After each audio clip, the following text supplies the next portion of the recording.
मामा का फुक्सीलेटी दिन यानी अवतरण दिवस मनाने, जयंती मनाने का जो कार्यक्रम आयोजित किया है, इस कार्यक्रम से मैं बहुत खुश हूँ। और आज 8वां वर्ष हो गया जो आपके ग्राम सभा की समिति इस कार्यक्रम का आयोजन कर रही है, तो मैं उनका तहे दिल से आभार व्यक्त करती हूँ और मैं उनको बार बार धन्यवाद देती हूँ कि आपने मुझे इस मंच में जगह दी और आपने मुझे सम्मान देकर अपने महामानव, हमारे महापुरुष टंट्या भील मामा की जयंती के अवसर पर मुझे आमंत्रित किया। तो मेरी मातृ शक्तियों से और मेरे पितृ शक्तियों से निवेदन है कि आज इस सभा में जो मेरे वरिष्ठ सामाजिक कार्यकर्ता मेरे तेकाम बाबूजी और मेरे बड़े भाई गोविंद उइके जी ने आप लोगों को संबोधित किया, तो शायद आप लोगों को समझ में आ रहा होगा कि अभी की स्थिति में हमारे समाज की दशा और दिशा क्या चल रही है। तो मेरे आदरणीय बाबूजी ने बताया आप लोगों को कि ये जो नाच गाना हम करवाते हैं हमारे कार्यक्रमों में, तो ये बिल्कुल सीमित रहना चाहिए। क्यों सीमित रहना चाहिए? कि हमको सबसे ज्यादा जरूरत है तो आज शिक्षा की। यदि हम शिक्षित रहेंगे, हमारा बौद्धिक विकास होगा, तो हम सही और गलत के बारे में तर्क वितर्क कर सकते हैं। कम से कम हम यह तो आकलन लगाएंगे कि हमारे साथ कहाँ सही हो रहा है और कहाँ गलत हो रहा है। यदि हम शिक्षित रहेंगे, हम पढ़ेंगे, तो हम कम से कम गलत का विरोध करेंगे और सही का साथ देंगे।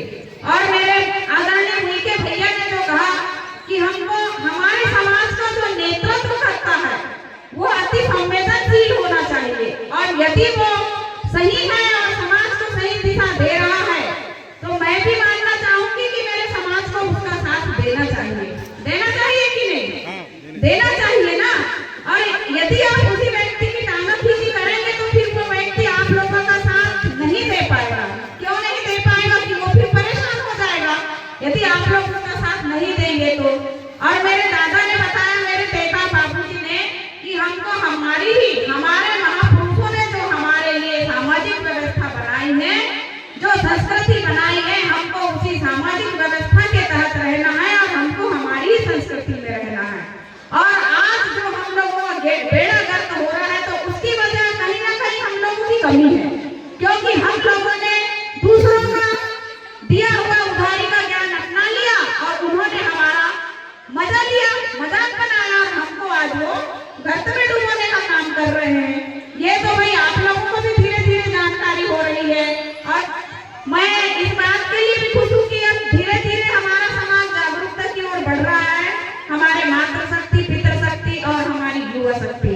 तो मैं आप लोगों का आभार व्यक्त करना चाहूंगी कि आप लोग अपनी संस्कृति में रहे, अपनी हमारे जो महापुरुषों ने हमारे लिए सामाजिक व्यवस्था बनाई है उसी सामाजिक व्यवस्था में रहे।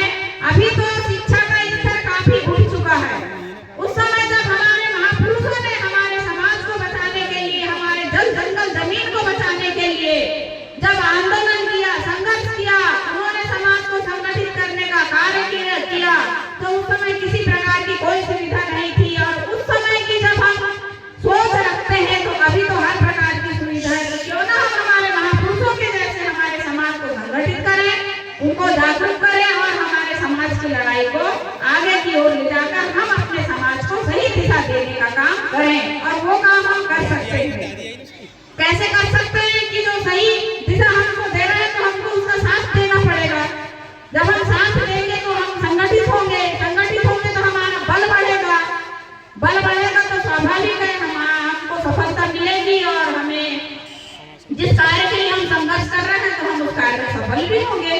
तो मेरा आप लोगों से यही अनुरोध है कि भाई हम लोगों को अपनी संस्कृति में रहना है, तो हमारे बच्चों को अपने घर से वो संस्कार दें और हमारे बच्चों को बताएं कि जो हमारे महापुरुषों ने हमारे लिए सामाजिक व्यवस्था बनाया है, नेक बनाया है, जो हमारे निजाम बनाया है, और हमारी जो संस्कृति हम उसी संस्कृति में रहें, ताकि हमारे बच्चे और हमारी आने वाली पीढ़ी भी हमारी सामाजिक व्यवस्था को लेकर चले और हमारी संस्कृति को लेकर चले। आज कहीं ना कहीं हम लोगों की कमी की वजह से ही हम दूसरों का उधारी का ज्ञान लेके चले हैं, और आज दिनों दिन अदर वाले लोग हमारे ऊपर आगे होते जा रहे हैं।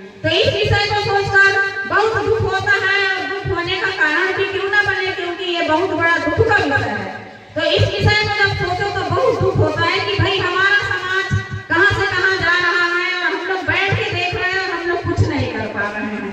तो भाई हमारे मातृशक्ति, पितृशक्ति और युवा शक्ति, हम सबकी जरूरत है कि हमको शिक्षित होना है, संगठित रहना है और संघर्ष करना है। क्योंकि ये बात हमारे बाबा साहेब ने भी कहा था कि जब तक आप लोग शिक्षित नहीं होंगे, संगठित नहीं रहेंगे, संघर्ष नहीं करेंगे तो आप लोगों को सफलता नहीं मिलेगी। तो बस आप लोगों को यही जानने की और समझने की जरूरत है कि हमको कैसे हमारे समाज को सही दिशा देना है और कैसे हमारे समाज को बचाना है। क्योंकि आज जल जंगल जमीन की सुरक्षा जो की है तो वो आदिवासी समुदाय ने ही की है। कोरोना ने भी साबित कर दिया कि यदि आप लोग ऑक्सीजन नहीं लेंगे तो मर जाएंगे, आपको कोई भगवान ऑक्सीजन देने नहीं आएगा। यदि ये टेबल यहाँ रखा है तो कोई नहीं उठाएगा, टेबल हमने रखा है तो हमें उठाएंगे। और जो एटीएम की बात का हमारे टीएस नरगाम जी ने, तो शायद आप लोगों को समझ में आई होगी कि जो साइंस है, जो विज्ञान है, तो उस विज्ञान ने देखिए कितना बड़ा चमत्कार किया, जो एटीएम बना दिया। आप जाएंगे और एटीएम से अपने पैसे निकालेंगे और आप जाएंगे और एटीएम में ही अपने पैसे जमा करेंगे। वहाँ कोई भगवान नहीं आएगा आपके पैसे जमा करने या पैसे निकालने।